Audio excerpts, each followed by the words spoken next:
auto thefts within the last several days, from December 19th to December 2nd. I'm sorry, December 21st. We had as many as 9 incidents, in which these individuals were involved. That led to the arrest of one adult, 19-year-old adult by the name of DeQuantis Ford, a 16-year-old male, juvenile male, a 13-year-old juvenile male, and a 15-year-old juvenile female. I want to acknowledge and commend the men and women of the New Orleans Police Department, more specifically the 1st, 2nd, 3rd, 5th Districts, 6th Districts, VCATE, and our Special Operations Division, for mobilizing quickly and collaborating across the districts to stop this group from preying on our community. While investigating an armed robbery that occurred on this past Tuesday, December 21st, in the 1100 block of Lower Line, information was obtained through an investigation which revealed these subjects were at a location in the 6300 block of Chef Mentor Highway. Units were able to quickly converge on that area with Special Operations Division and executed a search warrant apprehending these 4 individuals. The detectives were able to retrieve evidence linking them to multiple cases at this location. The quick work by our investigators illustrates how we remain engaged and will continue to be engaged no matter what the circumstances may be. I also want to thank the citizens for coming forward with information that helped us to go in this direction and piece the string of incidents together.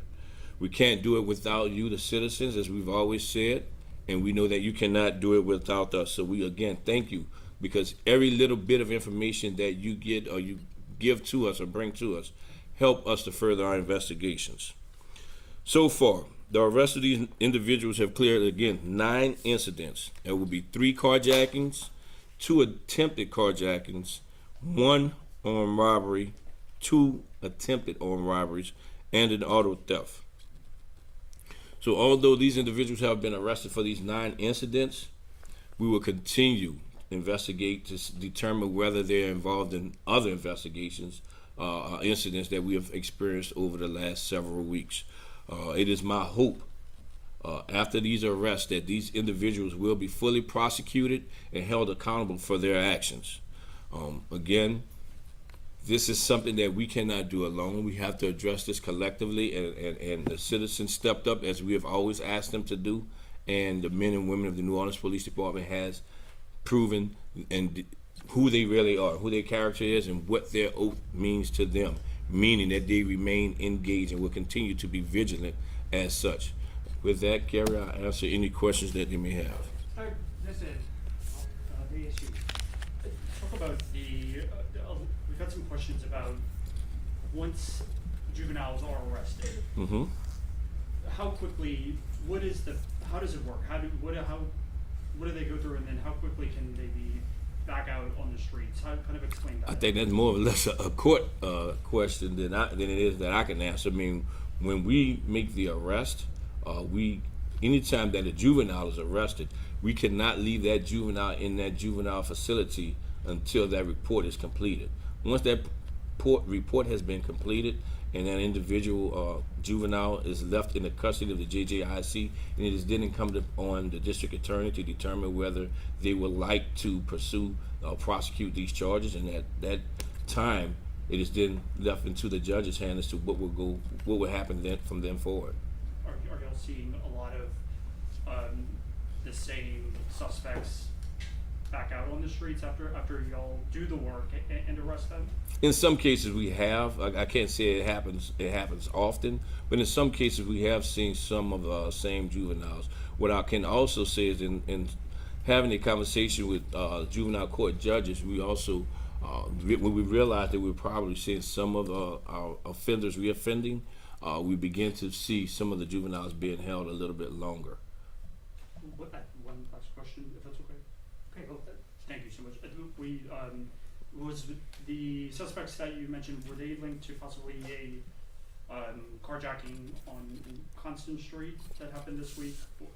We're going to give you a list of them. I actually have a list of it in front of me. Let me see. I'm not sure if it's Constant Street. Constant Street is not on this list, and we're going to provide you with the information of the 9 incidents in which they are responsible for. But Constant Street is not one of the ones on this list. Foxay? Yeah, I just wanted to kind of second to that. Do you feel like some of the juveniles that are being arrested are maybe more or less acting as juveniles in the sense that they're just sort of picking and doing these crimes at will, or do you feel like there is a more organized attempt with these carjackings that possibly these are juveniles that are savvy to the justice system in the sense that they are taking advantage of maybe the fact that they might not be as punished as, say, an adult or something like that? You know, I've been asked that many times about is there an organized group with this, and we have not been able to locate anything to give us that a reason to believe that is so. But what I have concerns with, I guess you would say, is I really believe some of our juveniles, they're just lost, and they look at this as like a video game, like Grand Theft Auto, and they think that they could just run up on a car, carjack someone, and it's a game to them. Meanwhile, we have mentally placed our victims and our citizens in a way that they're truly fearing for their lives. So unfortunately, the juveniles are definitely looking at this as possibly a game, but it is not a game whatsoever. And that is why we, as the criminal justice system, must hold them accountable for their actions. I'll come back around. No, that's okay. You know, I mean, we are talking about, as you brought up video games, 4 kids here. I mean, big picture, what is the NOPD doing to stop this on the front end versus, you know, trying to rally up kids, quote unquote, playing video games in real life? I mean, we can only do so much. Let me start by saying that. I mean, we have our PALS program in which we try to interact with our kids in a positive way. We really try to do our due diligence in humanizing our badge and letting them know that we are human too, and try to bring that partnership together. But again, we can't do it alone. We need the parents to be parents. And I'm not going to stand here and say it is every parent, but we definitely, when you're talking about a 13-year-old, a 15-year-old, and a 16-year-old committing carjackings, we need our parents to step up and know where their kids are and what it is that they are doing. But that's under the assumption that all of the carjackings around the city are happening by kids. I'm talking about the larger picture of the carjackings and the armed robberies. Is there any sort of active task force being built? What are we doing to be proactive instead of reactive? So when you talk about proactive versus reactive, first of all, there is a violent crime abatement investigation team that works with all of our districts. That is including state police, that is including the FBI, as well as the New Orleans Police Department, to address any and all violent crime, not just carjackings in itself. Also, what we've started doing, you're seeing in some of our districts where our officers, our district captains have been very, very creative by placing their officers in certain areas with their lights on to hopefully prevent, meaning those gas stations, those shopping malls, and things of that nature. But yes, with regards to an investigative way of addressing things, to be proactive, our VCAT is working with our district investigators to do just that, to be in front of it. But again, we can make all the arrests that we want. If they're not prosecuted and held accountable for their actions, we're going to continue to be turning our wheels in the same place. I did just want to, one more time, because you mentioned that you did receive so much help from citizens Yes. giving you guys information.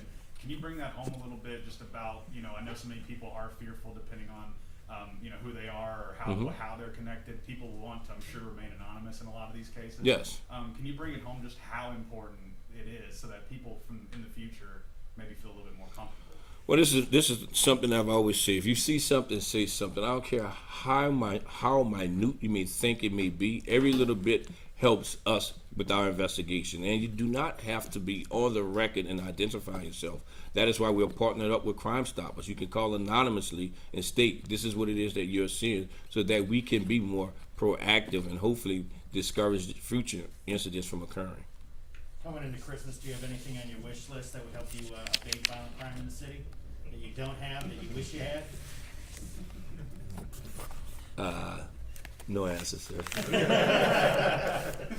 Good try, though. Thank you, man. Merry Christmas to you all.